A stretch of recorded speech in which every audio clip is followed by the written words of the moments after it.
to see things on the moon, which is relatively close, that would give up the ball game?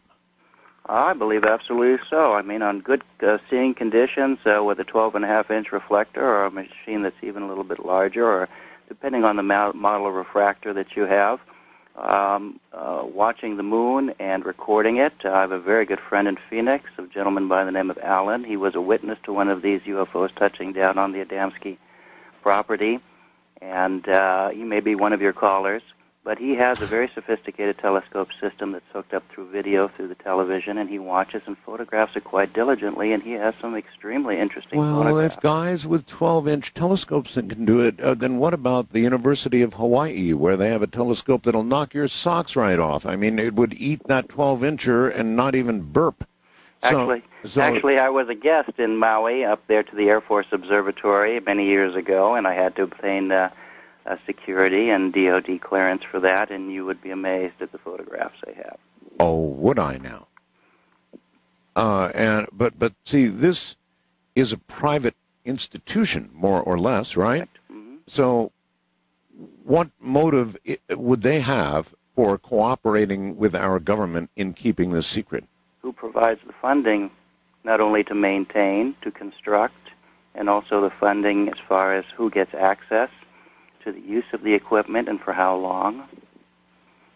This is, usually the controlling agencies that take care of these instruments. All right, here they come. First-time caller line, you're on the air with Glenn Steckling. Hello.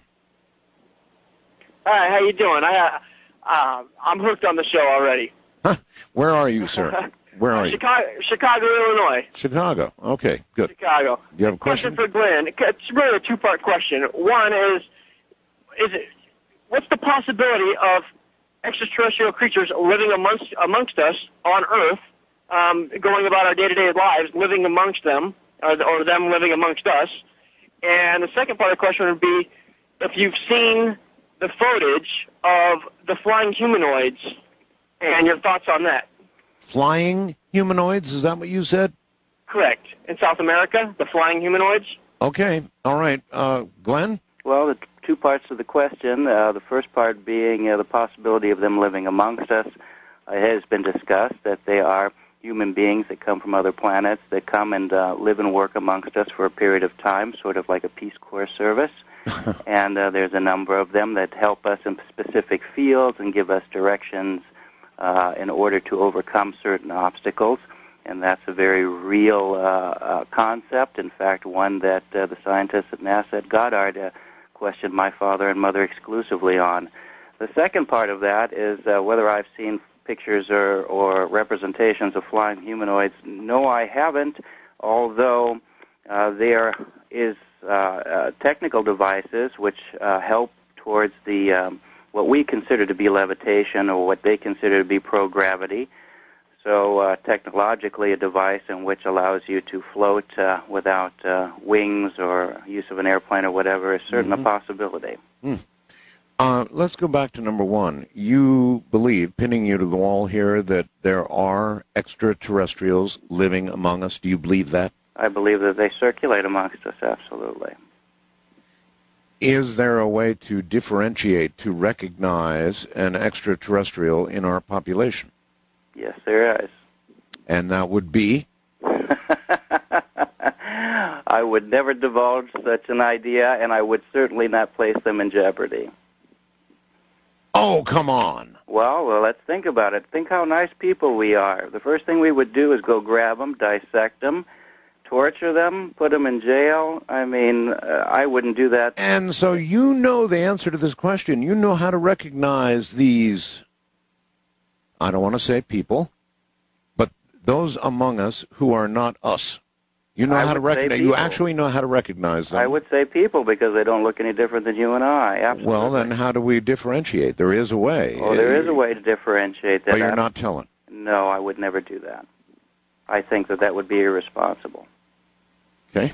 Wildcard line, you're on the air with Glenn Steckling. Hi. Hello? Hello. Yes, you're on. This is I'm it. on? Yes. Glenn, this is Al, Phoenix, Arizona. Oh, Al, good to talk to you. Hi. Just a comment for your listening audience. I have a 10-inch telescope with an Astrovid video camera on the eyepiece. Are you the guy that... Yeah.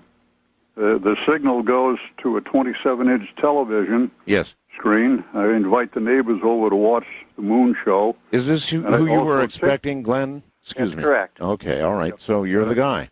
Okay, and what do you see?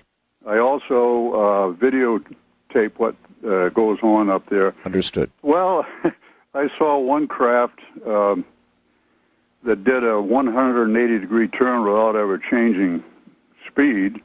I have seen craft brightly lit with a very dark shadow going right up the terminator of the moon and then doing a 90-degree turn into the sunlit portion, again without changing speed. If people have a scope like this and are patient and watch it on a video, you will see formation flying. These are not Earth satellites. Okay, so you have videotapes of all this. Is that correct? Yeah, I have some videotapes of a lot of that act. I do with the 180 degree and one small one shooting across the moon. What have you done with this video? Well, I show it to my friends.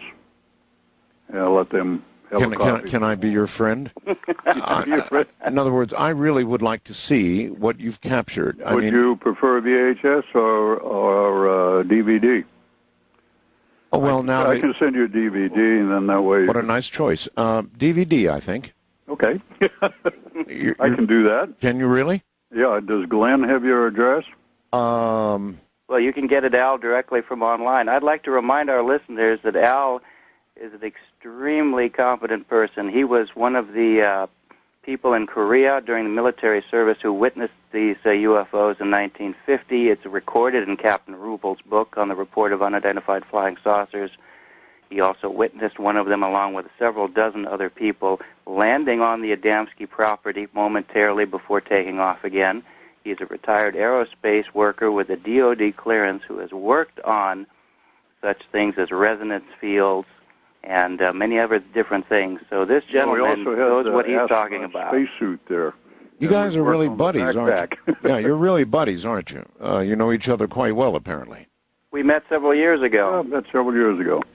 I'm 75 years old and an acoustic and vibration engineer specialist, and I've seen so many flying saucers that I was moved to visit George Adamski, and all I can say is, wow, what a nice guy. What a personable person, and honest. He had a 15-inch dome for his 15-inch telescope in his backyard, and I was using his 6-inch telescope that he took the pictures of the flying saucers with. He also offered me his camera, which I didn't use. But one night I saw a blue flash go over behind the dome where the 15-inch scope was, lit up, and there was a flying saucer sitting on the ground. So I headed for it. People from the restaurant, 2 men and 2 women, started screaming there's a flying saucer on the ground. Yeah. And one guy came up and almost knocked me down, and he said, there's a UFO on the ground. I said, yes, if you'll please get out of the way. I'll go over and say hello to these folks. There was no fear at that time. So he kind of disappeared. The ship got bright. You could hear it hum. Then the hum disappeared to a higher frequency. It rose straight up until it looked like a star, and then shot due west right over San Diego at a very rapid speed. Flicker fusion of the eyes took place. Well, you sound very I went inside credible. and I talked to George Adamski about what had happened, and he just looked at me and smiled and almost laughed. He said, well, I was just wondering what all that commotion was outside. And he just kept smiling at me. I see. So, well, all right, I bite. I want a copy of your video. Okay. I will. I'll see to it that you get an address. All right. Email me. I'm Art Bell at mindspring.com or artbell at AOL.com. Just send me an email with yourself in the heading, your name or whatever. Okay. And we'll rock on from there. All right. Then, do you give permission for what you send to be shared? As far as I'm concerned, you can share it with anyone you want. Good enough. Thank you.